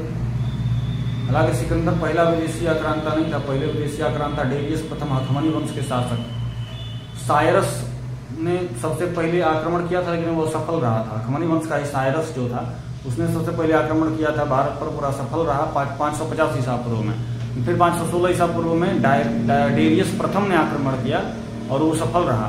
सिंध, गांधार को उसने जीता और भी कई हिस्सों को उसने जीता था, तो वो सफल रहा था डेरियस प्रथम। सिकंदर तो बाद में है, सिकंदर पहला विदेशी आक्रमण है। बहुत लोगों का भ्रम है ये, पर ये उचित नहीं। तो सिकंदर का आक्रमण इसके समय में हुआ था। चाणक्य आए, कहा कि सिकंदर पंजाब की सीमा पर आ गया है, सिकंदर की सेना पंजाब की सीमा पर है। उसने झेलम नदी को पार कर लिया, वही झेलम नदी जिसे विरस्ता कहा गया था वेदों में, पहले भी हम चर्चा कर चुके हैं, आपको याद होगा। झेलम को पार करके पोरस को हराया, अब व्यास को पार करके, यानी कि विपाशा को, जिसको विपाशा कहा गया वेदों में, व्यास नदी को पार करके मगध को हराएगा।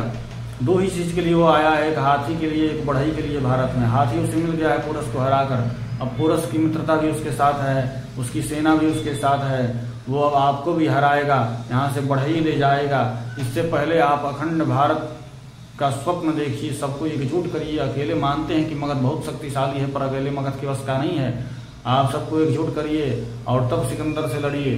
धनानंद अपने अहंकार में डूबा हुआ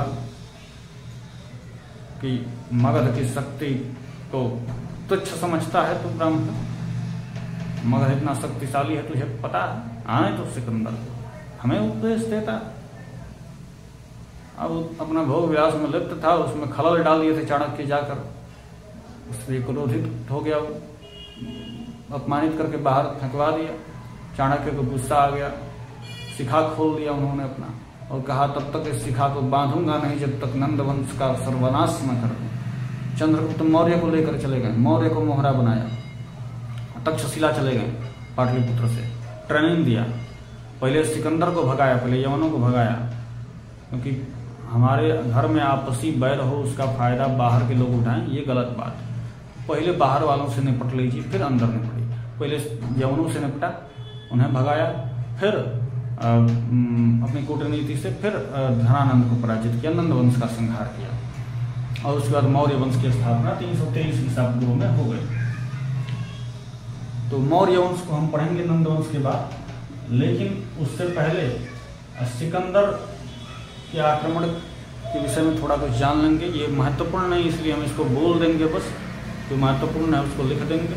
आप बस सुन लीजिएगा ज्ञानवर्धन के लिए, नहीं तो स्किप कर दीजिएगा, कोई दिक्कत नहीं है, समस्या नहीं, ठीक। तो सिकंदर मेसिडोनिया, जिसे भारत में मकदूनिया कहा जाता है, उस मेसिडोनिया का ये राजा था। इसके पिता फिलिप थे। इसका नाम अलेक्जेंडर निकेटर था। अलेक्जेंडर को भारत में अलक्षेंद्र कहा गया, तो अलक्षेंद्र के नाम से वो जाना गया, और सिकंदर के नाम से तो विश्वविख्यात भाई। तो अलेक्जेंडर निकेटर, उसका थल सेनापति माने आर्मी चीफ जो था वो सेल्यूकस निकेटर था, और उसका जो जल सेनापति जो नेवल चीफ था, उसमें एयरफोर्स तो होता नहीं था, पर हाँ जल सेना होता था, नेवी होती थी। तो जल सेनापति जो से थे वो थे निर्याकस। उसका एक घोड़ा था, उसका नाम था बुके फराल, जिसे महाराणा प्रताप का घोड़ा फेमस था चेतक, उसी तरह सिकंदर का भी घोड़ा फेमस था बुके फराल। तो बुके फराल उसके घोड़े का नाम था। उसके गुरु थे, नाम था अरस्तु, उसके गुरु का नाम अरस्तु। अरस्तु ने कहा था कि तुम जा तो रहे हो भारत हाथी और बढ़ई के लिए, लेकिन मैं तुमसे एक चीज मांगता हूं। जो सिकंदर ने गुरु दक्षिणा के लिए कहा अरस्तु से, तो अरस्तु ने कहा गुरु दक्षिणा में हमारे लिए तुम भारत के दार्शनिकों को लाना, विद्वानों को लाना, आचार्यों को लाना। सुना है भारत के आचार्य बड़े विद्वान हैं, बड़े दार्शनिक हैं, बहुत बड़े दार्शनिक विद्वान हैं, तो उनसे तर्क करके, उनसे वाद विवाद करके मेरे ज्ञान की कुछ वृद्धि हो जाएगी, तो तुम उन्हें लेकर आना मेरे लिए। मुझे मणि माणिक हीरे मोती रत्न सोना चांदी ये सब कुछ नहीं चाहिए बाबा। क्या करेंगे हम धन, हमारे लिए धन हमारा ज्ञान है, विद्या है, तुम लेकर आना दार्शनिकों, उनसे बात करके हमारा ज्ञान की वृद्धि होगी। कहा ठीक है लेकर आएंगे। तो जब गया तो तक्षशिला उस समय भारत की शिक्षा का केंद्र हुआ करता था, एक सबसे बड़ा गुरुकुल भारत का, यहाँ पर हर प्रकार की शिक्षा दी जाती थी। तक्षशिला गांधार में ही वो था उस समय। तो तक्षशिला गांधार की राजधानी थी। तक्षशिला का गुरुकुल बहुत प्रसिद्ध था। भेजा अपने दूत को गुरुकुल में। आचार्यों से दूत ने कहा कि विश्व विजयी अलेक्जेंडर निकेटर ने आपको बुलाया है। आचार्यों ने कहा कि तुम उसे विश्व विजयी कहते हो, वो अलेक्जेंडर जो विश्व विजय की कामना अपने मन में उत्पन्न हुए विश्व विजय की कामना पर जो विजय प्राप्त न कर सका, जिसकी पूर्ति के लिए उसने लाखों लोगों की हत्या कर दी, कितनों का घर उजाड़ दिया, कितने देश उजड़ गए, कितनी संस्कृति सभ्यताएं नष्ट हो गई, उसे तुम विश्व विजयी कहते हो।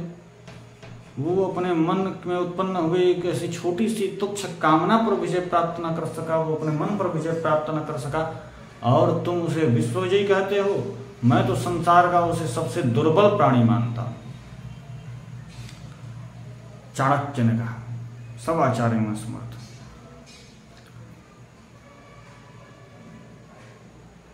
तो और चाणक्य तो दिमाग लगाए, अपना पूरा खदेड़ ही दिए बढ़िया से।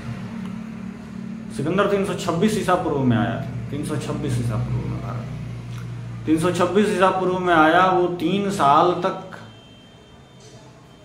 प्रयास करते रहा, पर अफगानिस्तान, पूरे अफगानिस्तान को भी नहीं जीत सका। कुछ हिस्सा जीता था, काबुल, गंधार नहीं, कंधार, कौवा गधा ग नहीं, तो कंधार को जीता था, काबुल जीता था, ये सब जीता था। पाकिस्तान के कुछ हिस्सों को भी जीता था, मकरान हेरात जीता था। तो लेकिन पूरे अफगानिस्तान को जीत नहीं सका। उसकी माँ ने कहा पत्र लिख के कि बेटे, अफगानिस्तान की मिट्टी को लेकर आना। तुम 3 साल में पूरे विश्व को तुमने इतना जीत लिया सब कुछ, और 3 साल में एक छोटे से देश अफगानिस्तान को नहीं जीत सके। जरूर उसकी मिट्टी में कुछ ऐसी शक्ति है, उसकी मिट्टी को लेकर आना। उस मिट्टी को हम पूरे अपने राज्य में छिड़क देंगे तो हमारे भी देश को कोई जीत नहीं सकेगा। उसकी मिट्टी में शक्ति है। अपने पैर पर कुल्हाड़ी मारी नहीं, कुल्हड़िया को ऊपर फेंकी या पौवा आगे कर ले, कुल्हड़िया आके गिरा, उनका पांव कट गया। गांधार की मिट्टी को गांधारी का श्राप लगा था। कुरुवंश के सर्वनाश के बाद पहले तो उन्होंने कृष्ण जी को श्राप दिया, उनको कारण मान के कि ऐसे ही यदुवंश का भी संहार हो जाएगा। बाद में असली कारण समझ में आया, शकुनी है मेरा भाई, श्राप दिया कि तुम्हारे राज्य गंधार में कभी शांति नहीं रहेगी, हमेशा तुम आपस में लड़ते रहोगे, कभी शांति। आज भी देखिए कहाँ शांति है, कितने आतंक के माहौल में वहाँ के लोग रहते हैं, आप अनुमान लगा सकते हैं। तो श्राप मिट्टी को लगी थी, वो मिट्टी बुलवा लें, छिड़क दी। अब वो मिट्टी वहाँ पहुँच गई, वहाँ पर भी श्राप चला गया, अपने में लड़ के सब मर गया, सब मकदूमिया में सब मर गया, सब सर्वनाश हो गया। झेलम नदी को पार किया, जिसको विदस्ता कहा जाता है, वेदों में कहा गया विदस्ता को पार किया, पोरस को हराया, हाथियों की फौज साथ में हो गई, पोरस की मित्रता उससे मिल गई। फिर व्यास नदी के किनारे आया, जिसको वेदों में विपाशा कहा गया है। देखिएगा इन दोनों नामों को, विदस्ता और विपाशा, दोनों नाम वी से शुरू हो रहे हैं, व से, वी, दोनों नाम वी से शुरू हो रहे हैं। देखिएगा यार, इसे देख लीजिए, वी और वी, विदस्ता और विपाशा। ऐसे झेलम और व्यास अलग अलग है, झ से और व से, पर यहाँ पर दोनों व से शुरू हो रहा है, वी। इन दोनों को ग्रीक की भाषा में, उनकी भाषा में क्या कहा जाता था, सिकंदर की भाषा में विदस्ता को हाइडसपर्ग कहा जाता था, हाइडसपर्ग, HI से शुरू होता है। इसको अंग्रेजी में लिखेंगे तो ये VI से शुरू होगा, विदस्ता। और विपाशा को वो हाइफेनिया कहते थे, ये भी HI से शुरू हो रहा है, और ये भी VI से शुरू हो रहा है। आप देख रहे हैं, कुछ कनेक्ट कर पा रहे हैं। ये भी आई से शुरू हो रहा है तो ये एच आई से शुरू हो रहा है, ये भी वी आई से शुरू हो रहा है, ये भी एच आई से शुरू हो रहा है। और देखिए विदस्ता 10 है तो यहाँ पर भी हाइडस, हाइडस पर्ग, ये हाइफेनिया, तो नाम बहुत मिलता जुलता लग रहा है। तो ये जो वैदिक नाम है ये इनसे बड़े थोड़े मिलते जुलते लग रहे हैं, उतना कुछ खास नहीं मिल रहा है, उतना कुछ खास नहीं मिल रहा है। हमने अंग्रेजों की बात बताई थी ना आपको, जब आर्य कौन बता रहे थे, वो ऐसी ही छोटी मोटी बातों को पकड़ लेते हैं। यहाँ से भी उन्होंने कह दिया कि देखो हाइडस और वीदस तो नाम मिल रहा है, इसका मतलब थे संबंध है वैदिक संस्कृति का ग्रीक से है। पर यहीं पर देख रहे हैं, यहाँ पर देखिए, यहाँ पर एच आई शुरू वाला मान रहे हैं, इसको कहाँ हाइफेनिया आ जा रहा है, विपाशा है, हाइफेनिया कहाँ आ जा रहा है भाई। आप विश्व की सभी भाषाओं को देखेंगे तो कुछ ना कुछ लिंक हो ही जाएगा। कि भारत ये जो संस्कृत भाषा है देव भाषा है और सभी भाषाओं की उत्पत्ति इस भाषा से हुई है, इससे कुछ कनेक्शन मिल रहा है। इसका मतलब ये नहीं लगा सकते कि वहां पर इसकी संस्कृति थी। सभी भाषाओं की उत्पत्ति इससे हुई है, ये सभी भाषाओं की जननी है। संस्कृत भाषा विश्व से सर्वासु भाषा से प्राचीनतमा अस्ति और सर्वासाम भाषाणाम जननी अस्ति संस्कृत। तो ये, और ये हम नहीं कह रहे हैं, ये मद्रास प्रेसिडेंसी के जज, उनका नाम था, उनका नाम हमको याद नहीं आ रहा है, सर जॉन कुछ करके नाम था उनका। उन्होंने कहा था, उन्होंने एक बार, नाम हमको क्लियर नहीं हो रहा है पर उनकी ये कथा सुना दे रहे हैं आपको। एक बार अभिज्ञा शाकुंतलम पढ़ा कालिदास का, उसमें एक एक वाक्य जो था एक एक पेज का था, एक एक पन्ने का, फिर भी कहीं ऐसा नहीं था कि रचनात्मक अनुभूति न मिले, कहीं कुछ टूट जाए ताल, कुछ ऐसा कुछ नहीं, एकदम बढ़िया से, कहीं ना एक व्याकरण में अशुद्धि, ना कहीं तालमेल खराब हुआ, एकदम एक वाक्य एक पेज का, और उसमें भी रस। अब एक वाक्य को 2-3 लाइन का कर दें तो रस समाप्त हो जाता है, और उसमें रस पढ़ा तो एकदम आश्चर्यचकित रह गए, ऐसी भी कोई भाषा हो सकती है, अद्भुत भाषा है। हमें इस भाषा को उसी भाषा में पढ़ना है जिस भाषा में लिखी गई है। इस काव्य को उन्होंने उसका ट्रांसलेशन पढ़ा था, ट्रांसलेटेड फॉर्म इंग्लिश में पढ़ा था, अंग्रेजी में। उन्होंने कहा जब अंग्रेजी में इतना आनंद आ रहा है तो उसी भाषा में पढ़ने में कितना आनंद आएगा संस्कृत में। संस्कृत हमें सीखना है। संस्कृत सीखने के लिए मास्टर साहब को खोजने के लिए कोई मास्टर पढ़ाने को तैयार नहीं होता, कहीं अंग्रेज थे। ये कैसे भी तैयार हुए तो कहा जाता कि 5 हाथ की दूरी पर बैठाते थे, छूना नहीं देते थे, कहते वहीं से बैठ के सुनो, पढ़ो। पढ़ाएं संस्कृत तो पढ़ें, और संस्कृत पढ़ने के बाद फिर पढ़ें। पहले जब वो पढ़े थे और सोचे थे संस्कृत के विषय में कि इतना रस, ऐसा भाषा, एक एक वाक्य एक एक पेज का, इतने शब्द, तो उन्होंने कहा कि संस्कृत भाषा, उनका जो सेक्रेटरी था उसने कहा कि संस्कृत भाषा क्यों ना हो साहब, संस्कृत भाषा सर्वासाम भारतीयाणाम आर्य भाषाणाम जननी अस्ति, सभी भारतीयों की आर्य भाषाओं की जननी है, सभी आर्य भाषाओं की जननी है ये। और जब इन्होंने पढ़ा संस्कृत, और संस्कृत पढ़ के फिर अभिज्ञा शाकुंतलम को संस्कृत में ही पढ़ा, तो कहा, सर जॉन ही नाम पता ना, उतना कंफर्म भूल गए, थोड़ा दिमाग पर से उतर गया। उन्होंने कहा कि नहीं, ये आर्य भाषाओं की ही जननी है, ये तो सभी भाषाओं की जननी है, विश्व के सभी भाषाओं की जननी है, समस्त भाषा नाम जननी अस्ति। ये हम नहीं कह रहे, ये अंग्रेजी बाबू कह रहे हैं, मद्रास प्रेसिडेंसी के जज, बाद में कोलकाता के भी जज रहे, सुप्रीम कोर्ट के भी जज रहे ब्रिटिश शासन काल में, उन्होंने ये कहा बात। तो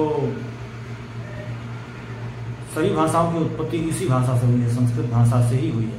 तो मिलता जुलता कनेक्शन, आप जर्मन पढ़ लीजिए, फ्रांस पढ़ लीजिए, सब में आप कुछ ना कुछ आपको कनेक्शन मिल जाएगा। इसका मतलब ये नहीं कहते कि वहाँ पर ये संस्कृति थी तो वहाँ से ये लोग आए थे, आक्रांता था। हाँ, बाकी ये बात है कि हाँ, संस्कृत भाषा विश्व में कहीं आपको देखने को नहीं मिलेगी, भारत में ही। इस पर चर्चा, लंबी चर्चा हम पहले भी क्लास में कर चुके हैं। तो विदस्ता को हाइडस पर्ग कहा गया, विपाशा को हाइफेनिया कहा गया ग्रीक में।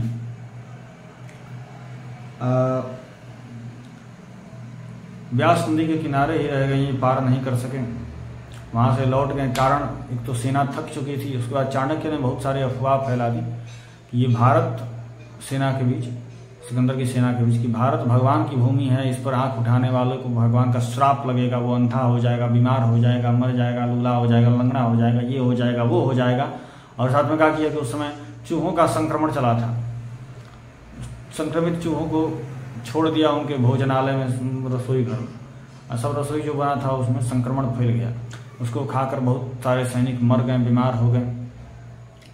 तो और उसका अफवाह इन्होंने फैला दिया कि वही श्राप लगा है, माने नहीं ना, रुके रहे ना, गए नहीं ना यहाँ से, श्राप लगा है, ऐसा ही होगा सबके साथ। डर गए सभी, कहा नहीं जाना है, जाना है।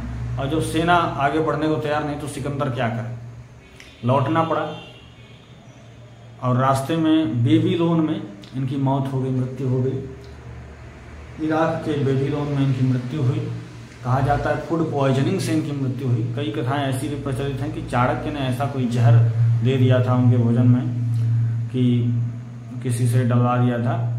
कई माध्यमों से कई सारी कथाएं हैं किस तरह से, कुछ लोग कहते हैं पोरस द्वारा, कुछ लोग कहते हैं उसके जो लेखक मेगास्थनीज थे उसके द्वारा उसको अपने बात में उलझाकर अपना शागिर्द बनाकर ऐसा कुछ कर दिया। मतलब ऐसी कथाएं प्रचलित हैं कि चाणक्य ने जहर दिया था, विष दिया था, और ऐसा विष दिया था जो तुरंत काम नहीं करता है। तो पहले आदमी को बीमार बनाता है, फिर आंखों की रोशनी उसकी कम होने लगती है, फिर सुनाई कम देने लगता है, फिर दिमाग कम काम करने लगता है, खूब रोगी हो जाता है, और धीरे धीरे करके वो मरणशैया पर चला जाता है, मरणासन पर वो सो जाता है। तो ऐसा कहा जाता है। और फूड पॉइजनिंग से हुई भी थी, ये भी सच है। तो फूड पॉइजनिंग से मृत्यु हुई सिकंदर की इराक के बेबीलोन में। और सिकंदर का खेला खत्म। 323 ईसा पूर्व में उसकी मृत्यु हो गई। 356 ईसा पूर्व में जन्मा था, 326 में भारत में आक्रमण किया और उसकी मृत्यु 323 ईसा पूर्व में हो गई। पत्नी उसकी रेक्सोना, उसका सुहाग चला गया, बाबा सबका सुहाग उजाड़ हो गए। कई माताओं की गोद आपने सोने की, कई शिशुओं को अनाथ कर दिया, कई सुहागिनों का सुहाग छीन लिया। तो आपके साथ का बढ़िया होगा। विश्व विजय की कामना, बस कोई बिगाड़ा था, कोई आप पर आक्रमण करने जा रहा था कि आपने आक्रमण किया। हाँ, तो ये कामना पर नियंत्रण करना चाहिए, कामनाओं पर नियंत्रण करना चाहिए। आप कामनाओं पर नियंत्रण नहीं कर पा रहे हो, आपसे बड़ा दुर्बल कौन है? और आप अपने आप को विश्व विजय कहते हो, यही तो आचार्यों ने कहा था। यही सब बातें हैं। अब सिकंदर जब मर गया तो बहुत समय बाद सेल्यूकस निकेटर जो थल सेनापति था वो उसका प्रतिशोध लेने आया। और जब तक वो आया तब तक भारत अखंड भारत बन चुका था। पहले एक नहीं था तब हरा नहीं पाए, अब तो एक हो गया है तब का हराओगे। चंद्रगुप्त और चाणक्य का संयोजन, उस समय नंद वंश उस समय तक खत्म हो चुका था, मौर्य वंश आ गया था और शक्तिशाली समृद्ध शासन था। सेल्यूकस निकेटर आया, हाथियों की फौज के साथ आया, पर व्यास नदी एक तो थी और ऊपर से बारिश, भाद्र का महीना था, भाद्र मास था, भादो। वो नहीं जानता था कि भाद्र माह में भारत में भारी बारिश होती है। भाद्र के समय, भाद्र मास के समय भारत में भारी बारिश होती है, ये पता सेल्यूकस को नहीं था। हाथियों की फौज एक भी कदम आगे नहीं बढ़ पाई। सेल्यूकस हार गया और हारने का देखा कि भाई चंद्रगुप्त बहुत शक्तिशाली है। उसने कहा गया कि कार्नेलिया का विवाह, अपनी पुत्री का विवाह चंद्रगुप्त के साथ कर दिया और दहेज में एरिया, आराकोसिया, जेड्रोक्सिया, पेरिस्पेमियाई, ये चारों राज्य सौंप दिए, दहेज में दे दिए। इनको हमारी भाषा में कहा जाता है काबुल, कंधार, मकरान और हेरात। एरिया काबुल, अराकोसिया कंधार, गंधार नहीं वही गधा वाला का नहीं, कौवा वाला का। कुछ हिस्सा अफगानिस्तान का अखंड भारत में पहले ही था और कुछ जो उनके पास था, पूरा तो नहीं जीत सके थे, कुछ उनके पास था उसको दे दिया। मकरान, हेरात, पूरा अफगानिस्तान और पाकिस्तान का जो भी हिस्सा बाकी था वो सब कुछ दहेज में मिल गया। अफगानिस्तान भी अब अखंड भारत में, पाकिस्तान भी, पाकिस्तान तो पहले 1947 पहले तो भारत का था, अफगानिस्तान भी अखंड भारत का, पाकिस्तान भी अखंड भारत का, बांग्लादेश वाला हिस्सा सब नीचे, पूरा उत्तर भारत, पूरा नीचे का दक्षिण भारत में भी बहुत सारा हिस्सा, कुछ थोड़ा सा नीचे बच गया था जो नहीं था भारत के पास। नेपाल भूटान सब हिस्सा, चीन का भी बहुत सारा हिस्सा अखंड भारत में था। तो इस तरह से ये सब बातें रहीं। और कार्नेलिया का विवाह किया, और धनानंद की एक पुत्री थी दुर्धरा, उसका विवाह चाणक्य ने चंद्रगुप्त के साथ करा दिया, इसलिए क्योंकि नंद वंश के कुछ समर्थक थे, वो कहीं चंद्रगुप्त पर प्रहार ना करते हैं। मान लीजिए कि ऐसे तो बाहुबल से तो नहीं, दिमाग से, छल से कुछ कर सकते हैं, जिस तरह उदयन को अवंती के गुप्तचर ने मार दिया छल से, उस तरह कुछ ऐसा कर सकते हैं। इस भय से दुर्धरा से विवाह किया, क्योंकि दुर्धरा से जब विवाह हो जाएगा तो ये नंद वंश के जमाई बन जाएंगे। अब जमाई को थोड़े नहीं मारेगा सब, तो ऐसा उन्होंने युक्ति ऐसी लगाई चाणक्य ने और विवाह करा दिया दुर्धरा से विवाह हुआ इधर धनानंद के पुत्री से, और सेल्यूकस की पुत्री कार्नेलिया से विवाह हुआ। दहेज में पूरा पाकिस्तान अफगानिस्तान मिल गया। कार्नेलिया की सुरक्षा के लिए सेल्यूकस ने एक दूत छोड़ा, मेगास्थनीज नाम था, वही मेगास्थनीज जो सिकंदर पर किताब लिखता था, मेगास्थनीज। उसी मेगास्थनीज ने मौर्य शासन काल पर किताब लिखा, शासन व्यवस्था मौर्य वंश में कैसी थी, उसका नाम था इंडिका, और उसी इंडिका से नाम इंडिया पड़ा। प्रश्न पूछेगा अगर इंडिया नाम कहाँ से है, तो इंडिका पुस्तक से। इंडिका किसने लिखा? मेगास्थनीज ने लिखा, इसको नोट कर लीजिएगा, मेगास्थनीज। मेगास्थनीज ये प्रश्न पूछ सकता है, बहुत ज्यादा संभावना है। मेगास्थनीज की पुस्तक का क्या नाम था? इंडिका। इंडिका से आया इंडिया। इंडिया में 2 बार आई है और अब ना आएगी, ना आने की संभावना है। बोलो क्या? ऐसे पूछो तो इंडिया की स्पेलिंग है, 2 आई है, पहला आई और ये आई। इंडिया में 2 बार आई है, 2 आई है, और अब ना आएगी, ना आने की संभावना है। ऐसे प्रश्न बचपन में थे, बहुत पूछा जाता है हमसे। चलिए,